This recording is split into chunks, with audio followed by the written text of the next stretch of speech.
Hey everyone, it's a Miserable Movie Man back once again with another video. Spider-noir has dropped on Amazon Prime and folks are loving it. And I wanted to let you know what I think. Did I love it? Did I hate it? It was not bad. But it's getting high praise on IMDb, very high ratings, very high reviews. And I enjoyed the series, certainly, definitely enjoyed the series. There will be spoilers in this review, so be warned. But the main thing about Spider-Man Noir that is really cool, actually two main things I should say. One is Nicolas Cage. He could be in anything and he's eminently watchable.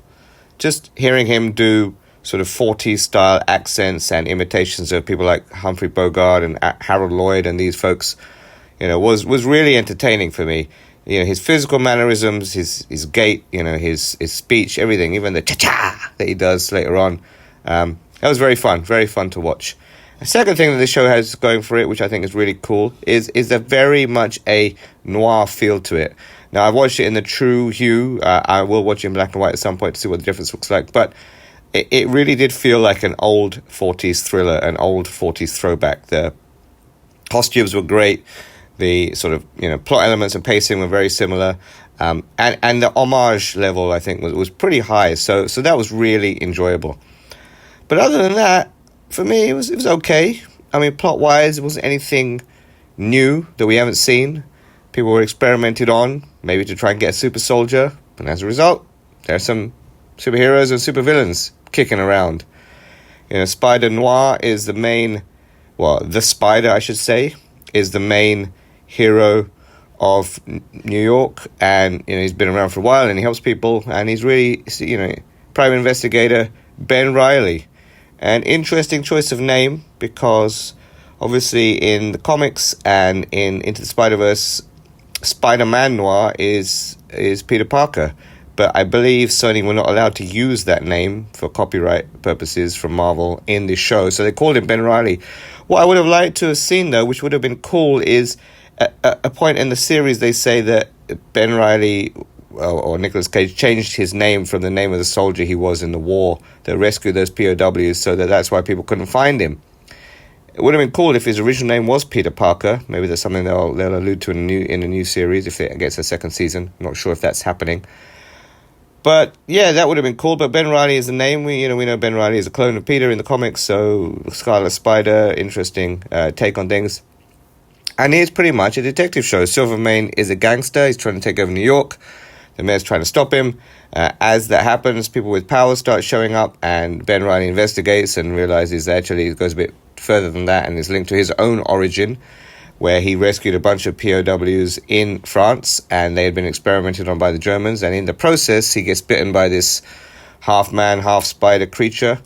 And unlike a lot of the others, his mutation doesn't kill him, also gives him powers, and he comes back to New York and becomes the Spider. But for the other folks that didn't die... their mutation kicks in when this Dr. Farber starts, trying to cure them or experiment on them because she's trying to save her son, whose power is that he's aging rapidly even though he's very young. Relatively straightforward plot. They throw in some good love elements with Kat Hardy in it as sort of a love triangle between her and Ben Reilly and Flint Marko, who's the Sandman in it.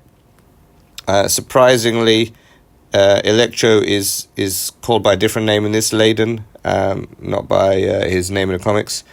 And we also have Tombstone in it and Silvermane. So, a few comic characters given different versions in this universe. But they were interesting to a degree. I mean, I like Brendan Gleeson as Silvermane. I thought he was good. I liked Lee Jun-Lee as Kat Hardy. I thought she played that femme fatale really well. Would have been nice for them to throw in Kat Hardy's kind of cat-like reflexes or the Black Cat style a little bit more, but she's really just a singer and a femme fatale. She does manipulate men and twist them around her finger a little bit, and that's kind of like Cat in the comics. But other than that, she doesn't really bear any resemblance to the Black Cat, the name only. I like Lamorne Morris as Robbie Robertson. He was a good character, well introduced, had some good supporting banter with Ben, and obviously he becomes an editor-in-chief towards the end. And Karen Rodriguez as Janet Ruiz was pretty good. I liked the way that she also interacted with Nick Cage and Robbie all the time.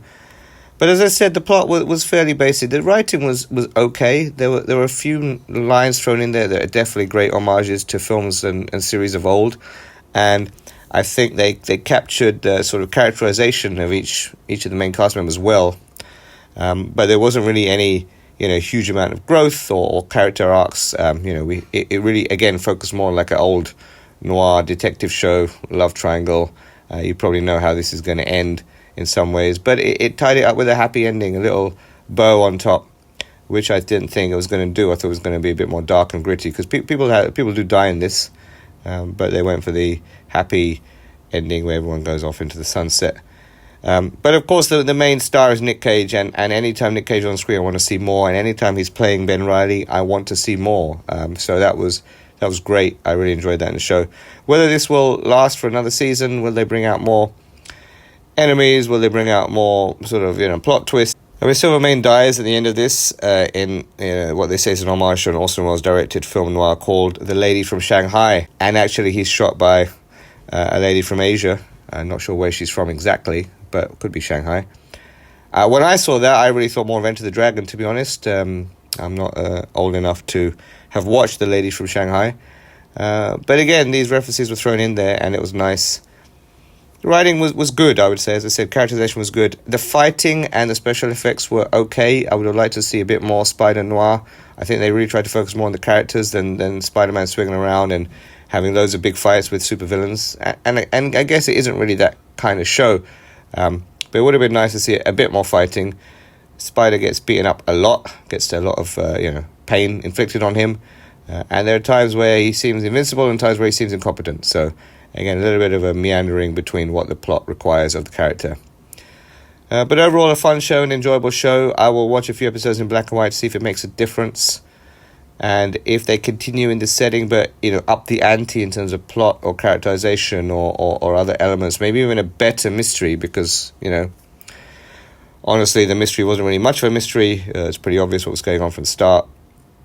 Even, at the end where, there's going to be double crosses going on.